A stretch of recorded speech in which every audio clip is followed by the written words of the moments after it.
할렐루야, 주님의 이름으로 축복합니다. 네, 방금 전에 우리가 함께 나눴던 찬양, 너무나도 은혜가 되고 너무나도 아름다운 찬양이었던 것 같습니다. 그 가사를 다시 한번 묵상해 보면요, 주의 인자는 끝이 없고 그의 자비는 무궁하며 아침마다 새롭고 늘 새로우니 주의 성실이 큼이라. 성실하신 주님. 너무나도 아름다운 찬양이죠. 이 찬양을 불렀던 선지자가 있었습니다. 그 선지자는 바로 예레미야 선지자였습니다. 이 예레미야 선지자는요, 예루살렘의 멸망, 하나님을 떠나 하나님 앞에 범죄한 백성들의 멸망을 예언했던 선지자였습니다. 이 선지자는 항상 가슴이 아팠죠.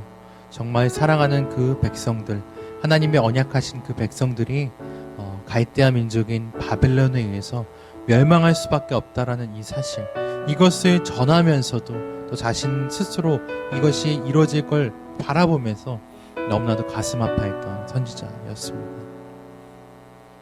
그래서 이 예레미야 선지자를 우리는 눈물의 선지자 이렇게 이야기하기도 합니다.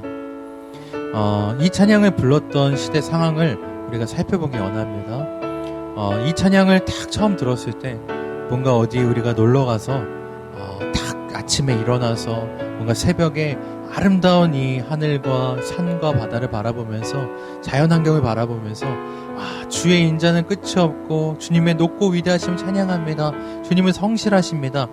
이렇게 찬양을 했어야 될 것 같은 그런 찬양인데 실제 그 상황은 그렇지 않았다라는 것입니다. 그렇다면 어떤 상황이었을까요? 바벨론에 의하여 예루살렘이 완전히 짓밟히고 멸망당한, 정말 많은 사람들이 죽고 그 전쟁의 잔혹함 가운데 정말 모든 것이 폐허가 돼버린 그런 상황이었던 것이죠. 그런 상황을 바라보면서 예레미야 선지자는 오늘 우리가 불렀던 이 찬양의 가사를 찬양하고 고백했다라는 것입니다. 참 아이러니하죠. 오늘 본문 말씀 보니까요, 예레미야 애가 3장 말씀 보니까 이렇게 되어 있습니다. 3장 22절로 25절까지의 말씀에 이렇게 쓰여 있습니다. 여호와의 인자 긍휼이 무궁하심으로 우리가 진멸되지 아니함이니이다. 이것들이 아침마다 새로우니 주의 성실이 크시도소이다. 내 심령에 이르기를 여호와는 나의 기업이시니 그러므로 내가 그를 바라리이다 하도다. 기다리는 자들에게나 구하는 영혼들에게 여호와는 선하시다. 뭔가 상황에 맞지 않는 내용입니다. 상황에 맞지 않는 찬양이고 고백입니다. 뭔가 모든 것이 무너지고 절망 가운데 있어서 하나님 우리를 살려주시옵소서라고 울부짖으면서 찬양했었어야 되는데, 고백했어야 되는데 그것이 아니고 오히려 이것을 바라보면서 하나님의 성실하심과 자비하심을 찬양했다라는 것입니다. 성경에는 이 예레미야와 같이 상황과 맞지 않는 고백들을 드렸던 사람들이 굉장히 많이 있습니다.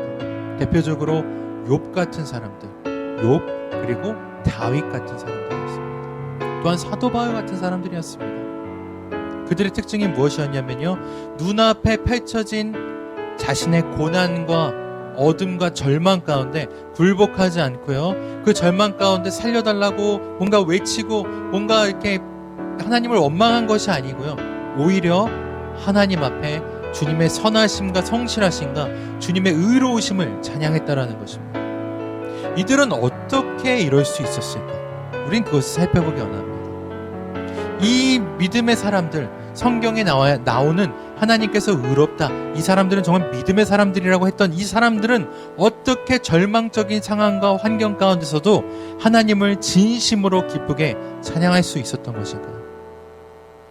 그 해답은요, 바로 하나님의 언약의 말씀을 믿었기 때문입니다.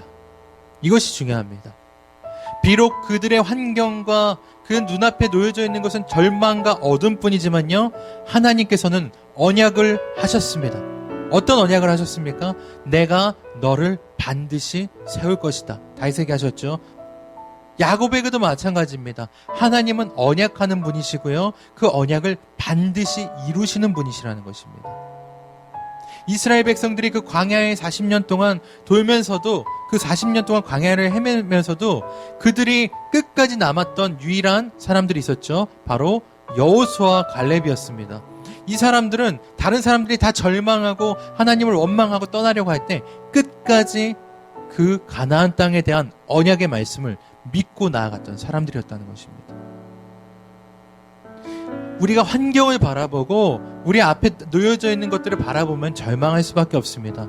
그러나 하나님께서 약속하신 언약들, 그 말씀들을 우리가 영적인 눈을 들어서 바라보잖아요. 그러면 우리에겐 소망과 희망이 생기기 시작합니다. 예레미야도 마찬가지였습니다. 그 어두운 절망 가운데, 정말 상상할 수도 없는 예루살렘의 멸망 가운데 그는 떠올렸습니다. 반드시 내가 너희를 회복할 것이고 다시 이 땅으로 너희를 부를 것이다. 그리고 다시 너희는 나의 백성이 되고 나는 너희 하나님이 될 것이다.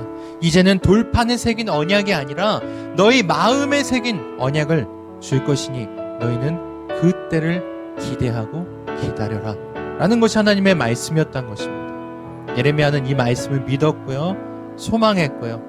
그렇기 때문에 어제보다 오늘, 오늘보다 내일, 그 아침마다 선하신 하나님을 더 사모하게 되고 더 기대하게 되고 그분의 자비하심을 찬양할 수밖에 없었다라는 것입니다. 지금 너무나도 어려운 시기 가운데 우리가 살아가고 있습니다. 교회들도 너무 어렵고 경제적으로도 어렵고 수많은 우리 힘으로 할 수 없는 불가항력적인 그런 어려움들이 우리 생활 가운데 찾아왔다라는 것입니다. 누구도 어떻게 해결해줄 방법이 없습니다. 우리는 그걸 바라보면서 갈수록 더 어려워지겠구나, 더 힘들어지겠구나라고 예상하고 고민하고 절망하게 되는 것이죠.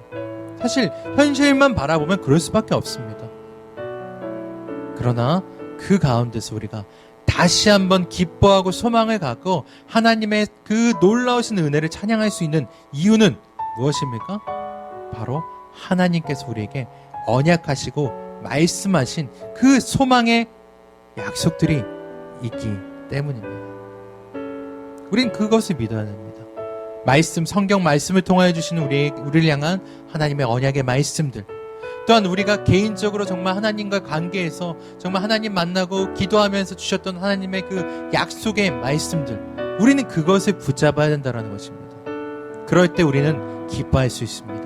그럴 때 우리는 다시 찬양할 수 있습니다. 주님은 바로 그런 사람들을 바라보시고 찾고 계십니다. 그리고 그들을 바로 예배자라고 부르십니다. 믿음의 예배자라고 부르십니다. 바로 그런 사람이 우리가 되길 소망합니다. 지금은 눈앞에 보이는 어려움과 절망 가운데 있지만 우리는 그것을 바라보지 않겠습니다. 신실하신 하나님과 그분의 말씀을 믿고 따라가겠습니다. 이런 믿음의 결단과 의지와 그 믿음의 고백이 바로 우리의 예배가 될 것이고 찬양이 될 것이고 그것이 바로 하나님께 영광이 될 줄로 믿습니다.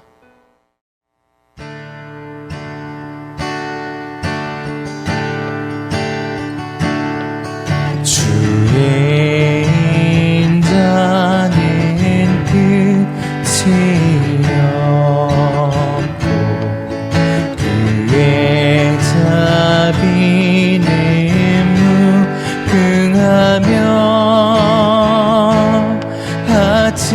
아침마다 새롭고 늘 새로우니 주의 성실이 금이라 성실하신 주님 주의 인자는 끝이 없고 그의 자비는 무궁하며 아침마다 새롭고 늘 새로운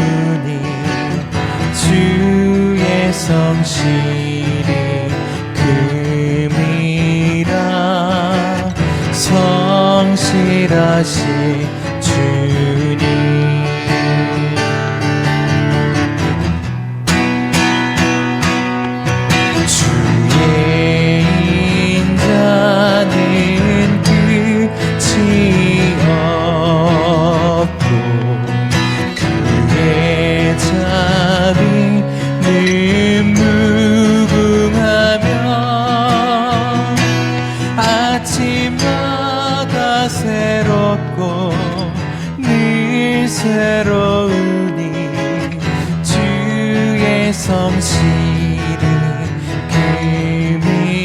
금이라 성실하신 주님.